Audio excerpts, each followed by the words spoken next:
Is a contested convention going to happen? Well, if you look at the sort of odds makers in the political world, it is certainly a possibility. Take a look at this chart from 538 showing that the chance that no one has a majority of pledged delegates is slightly higher than any individual candidate. Now, Bernie Sanders has the best chance, about 37%, but they appear to think that there's pretty good odds that we're gonna have a contested convention where someone comes into the convention, they've got the most delegates, but not enough to clearly clinch this thing. And if that is the case, and in particular, if it's Bernie Sanders, then what happens? Maybe the party gets involved and chooses someone that the voters did not. Now, I will preface all of the rest of this by saying, I don't think the odds of that are as high as 538. Now, I'm not, a well-paid statistician and political forecaster or anything, but I'm looking ahead to Super Tuesday, where Bernie Sanders has the lead in basically every state I've seen polled other than Alabama.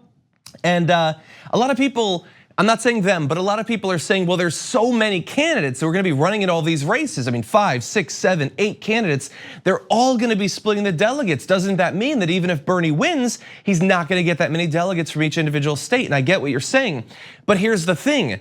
At a certain point, more candidates means that everybody gets less delegates. But you can pass that point into way too many candidates, which means that very few of them will actually pass the threshold to get any delegates at all, in which case those who do get even more delegates than they would have otherwise. So I'm not sure that it's going to happen, but if it does happen, it is certainly something to be worried about. And in particular, coming out of the debate last night, because one of the big things that was sort of commented on when it happened and then everyone forgot about it was when Chuck Todd asked all of the candidates on the stage, if somebody arrives at the convention with the most delegates but not half, do you pledge to support the person who has the most at that point? And Bernie Sanders, who it looks like is gonna be that guy, he said yes, obviously you follow the will of the people, they will have supported this candidate the most.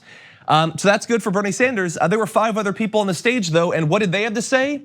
No, no, no, no, no. That's 5, right? All of them. I wanna make sure that you know that all of them said, no, we're gonna let the process play out. We're gonna follow the DNC rules. And that is interesting for a couple of different reasons. But one, I think we should definitely know, and in fact, I'm going to extend an olive branch to Chris Matthews, who I've been criticizing a lot lately, and allow him to be the one who gets the credit for acknowledging this. Take a look at this video. But there's only one candidate there who believes he's gonna have the most delegates going into Milwaukee. And we know it was. He was the guy that said that person should be the winner. Everybody else said tonight, I will not have the most delegates. They all made it official. They were not gonna give the win to the guy or the person with the most delegates. That was so telling tonight. Today, it was an acknowledgement that Bernie is the winner, not the winner so far in this whole fight. And he may be the winner all the way, and I think they think so. He might be the winner. No, we're not. He's not the winner yet, but no, Chris Matthews was right there. You know what? And I appreciate him pointing that out. So you know what? We're not going to drag him to Central Park. I'm kidding. That would never happen. But what he's saying is true. All of those other 5 are not just saying they follow the rules, they like the process. They're saying I'm definitely not going to be the one with the most delegates, which is, look, I like it when politicians can acknowledge reality, and they're all doing that. Bernie Sanders is almost certainly gonna be the one who has the most delegates. But you know what? I even hate that sentence I just said because it is so sanitary. Yes, he will be the one with the most delegates, but what does that actually mean? It means he will be the one that the most people supported. And in an ostensible democracy, it seems kind of important who got the most votes. I know that that's sort of out of vogue. It's not fashionable to care about who gets the most votes. We've got all these systems set up to make sure that that's not actually what determines who wins. We saw that in practice in Iowa, actually, where Bernie got the most votes, but like narrowly Buttigieg won somehow. That made me sick. It always makes me sick when that plays out. Hopefully it makes you sick too, to see 5 of the 6 candidates on the stage say, I don't care what the voters say at the end of the day. They can support whoever the hell they want. I'm holding out to be chosen by the powerful inside the Democratic Party. That's what I'm here for. I'm not even really trying to convince you anymore because I don't think I can do it. I don't think I have it in me.